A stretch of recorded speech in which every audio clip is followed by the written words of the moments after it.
মাঝখানে একটা কিছু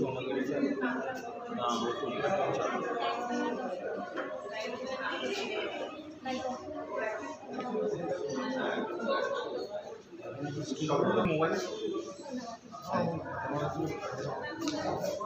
আচ্ছা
ও সহজ পাঠ আজ শুভ মহালয়ের এই শুভ লগ্নে আপনারা দেবী পক্ষে দেবী বরণ যে অনুষ্ঠানটি আজ করছেন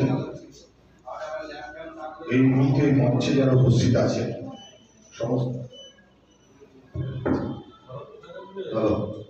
সমস্ত গুরুজনকে আমি ইন্ডিয়ান ফুটবল অ্যাসোসিয়েশনের সহ সভাপতি হিসাবে আন্তরিক শুভেচ্ছা অভিনন্দন জানাচ্ছি। যারা এই মঞ্চের সামনে আপনারা বসে আছেন বাঙুর এভিডেন্স অ্যাসোসিয়েশনে বয়োজ্যেষ্ঠ যারা আছেন আমি সবাইকে আমার শ্রদ্ধা জানাই, ভালোবাসা জানাই, সমবয়সী যারা আমি ভালোবাসা শ্রদ্ধা জানাই। একটু অস্থির সময় ঠিক আমাকে যখন আমন্ত্রণ জানিয়েছিলেন জ্ঞানচন্দ্র ঘোষ, আমি তখন বলেছিলাম যে আমি তো ফুটবল নিয়ে সারা ভারতবর্ষ জুড়ে কাজ করছি, তো এই অনুষ্ঠানটা সম্পর্কে বুঝে উঠতে পারছিলাম না।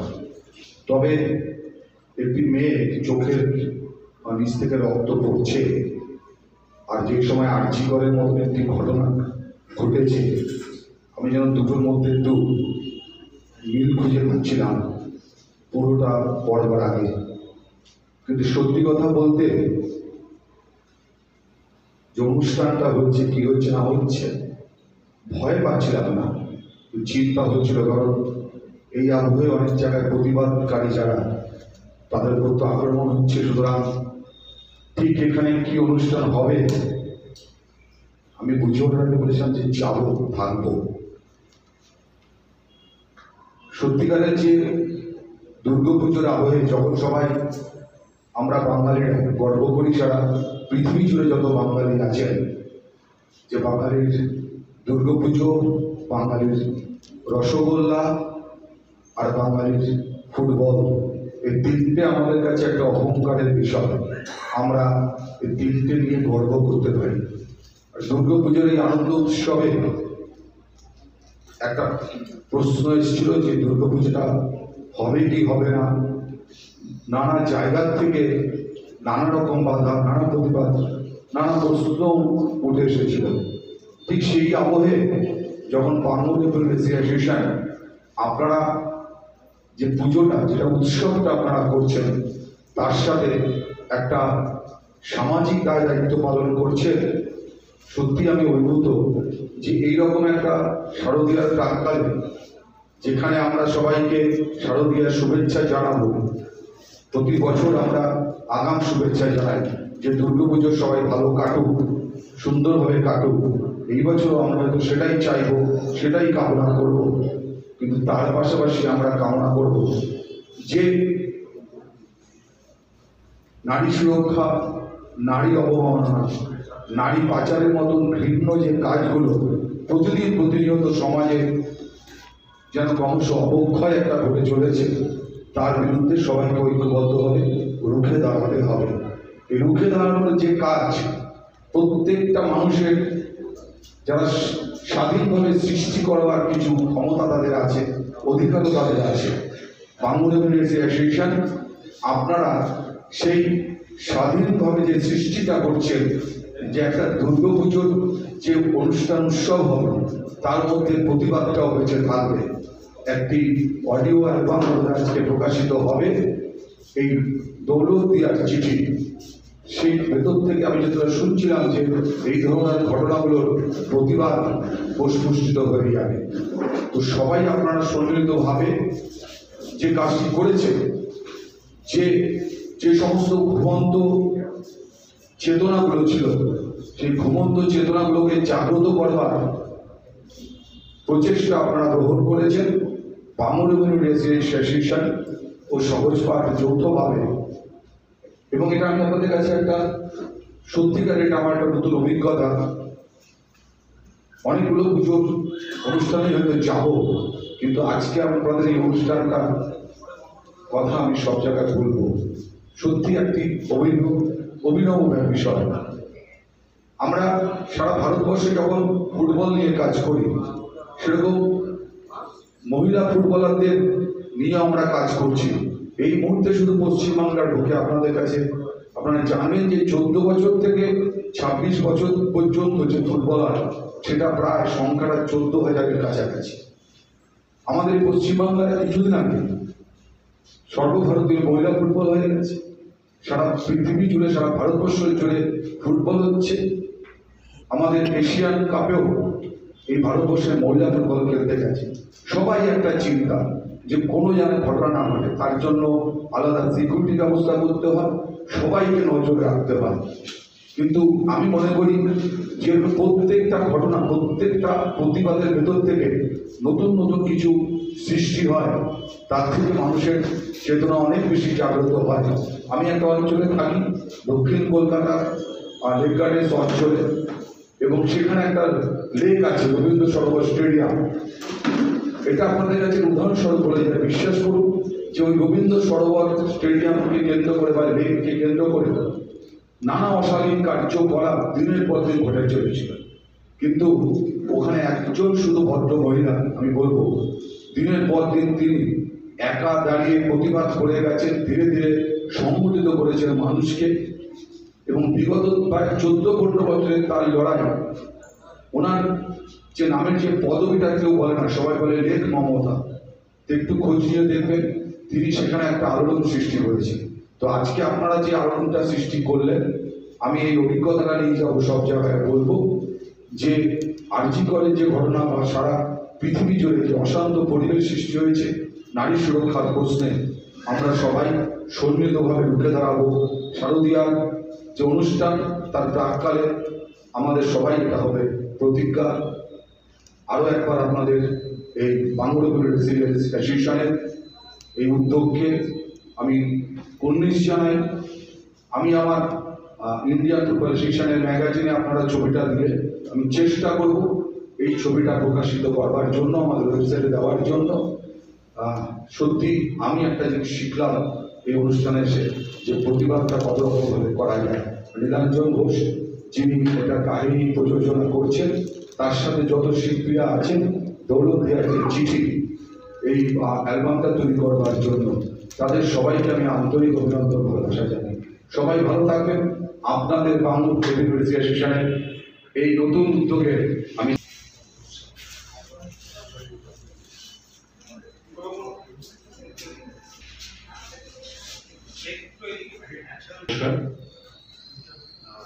সৌরভদার মতো আমি এত বসিয়ে বলতে পারবো না।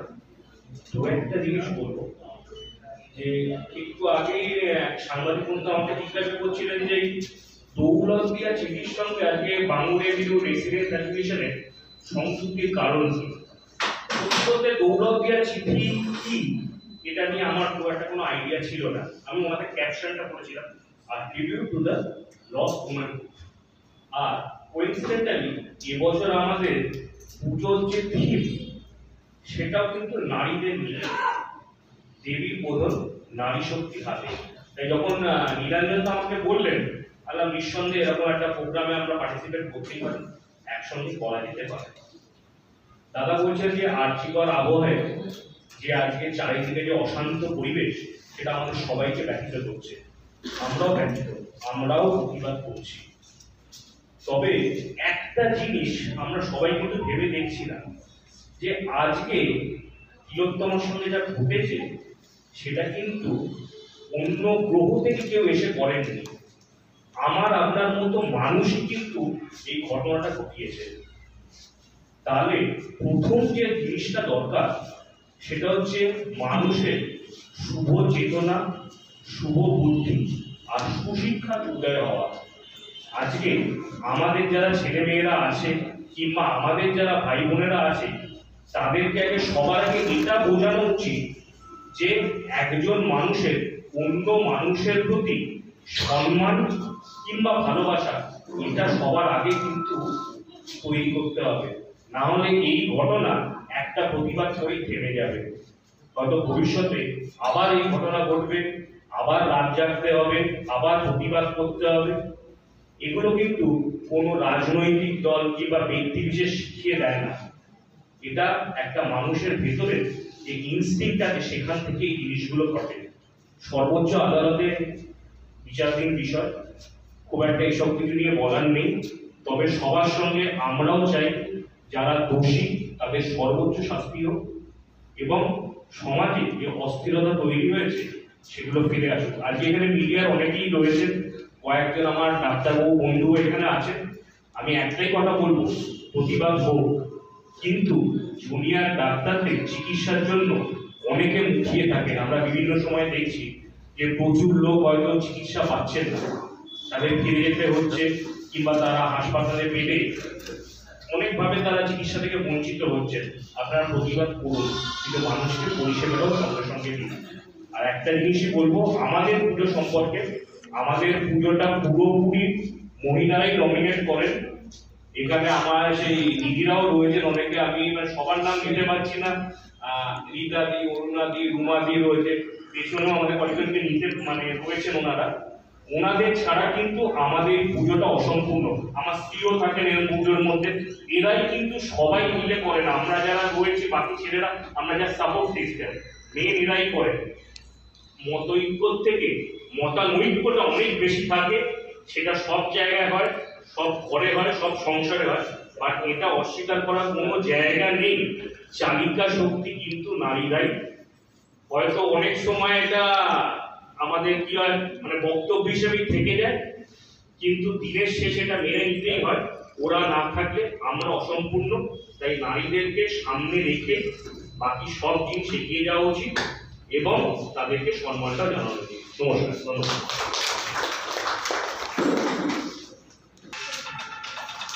একটু এদিকে, একটু এদিকে, একটু এদিকে,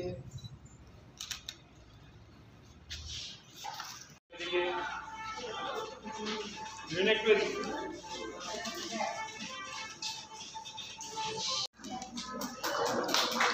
একটু এদিকে।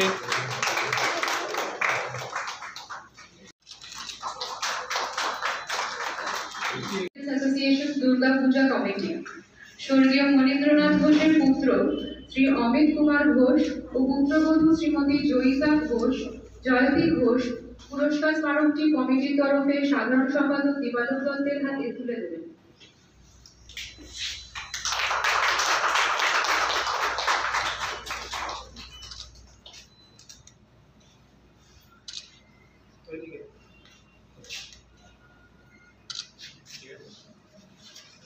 আছে তাদেরকে বলবো, কারণ একটু আগে আমি বলছিলাম যে ওনারাই হচ্ছেন এই পুজোটার একদম বলতে পারেন যে প্রাণ কেটে থাকা লোকজন, ওনাদেরকেই ডেকে নেবো। দিদি তোমরা একটু চলে এসো।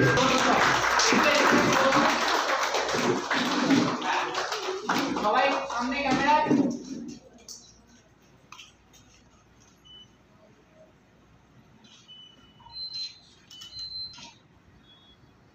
সবাই আমার ক্যামেরা।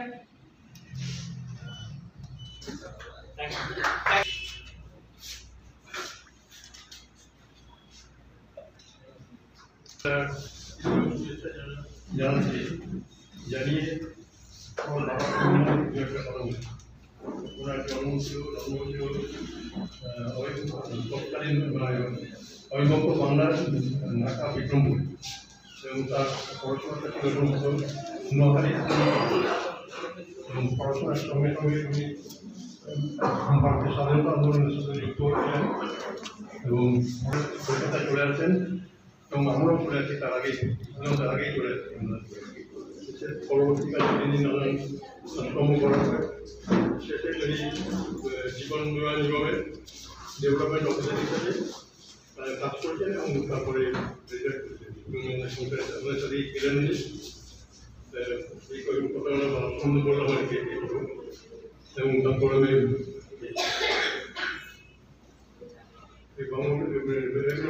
প্রেসিডেন্ট অ্যাসোসিয়েশনকে সবাইকে আমার শুভেচ্ছা এবং শারদীয় অভিনন্দন জানাচ্ছি এবং এই সুষ্ঠুভাবে পুজো পরিচালনা করার জন্য সেই কথা বলে এবং এটা দিন দিনে আরও স্বীকৃতি লাভ করবে এই কথা বলে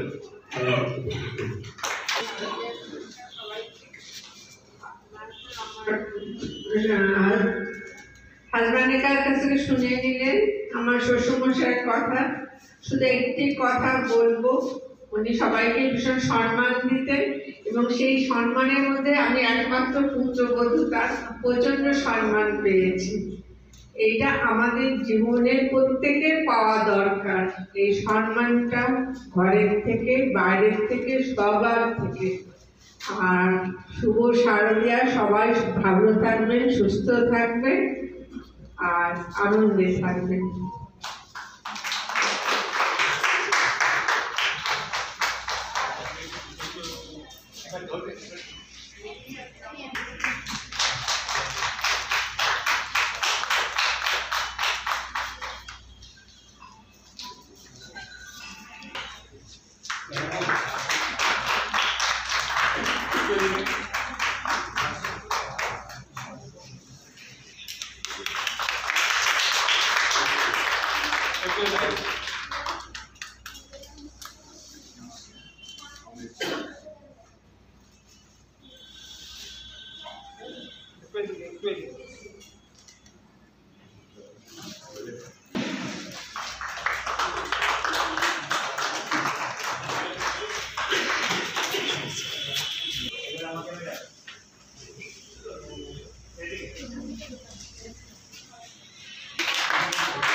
একটু এদিকে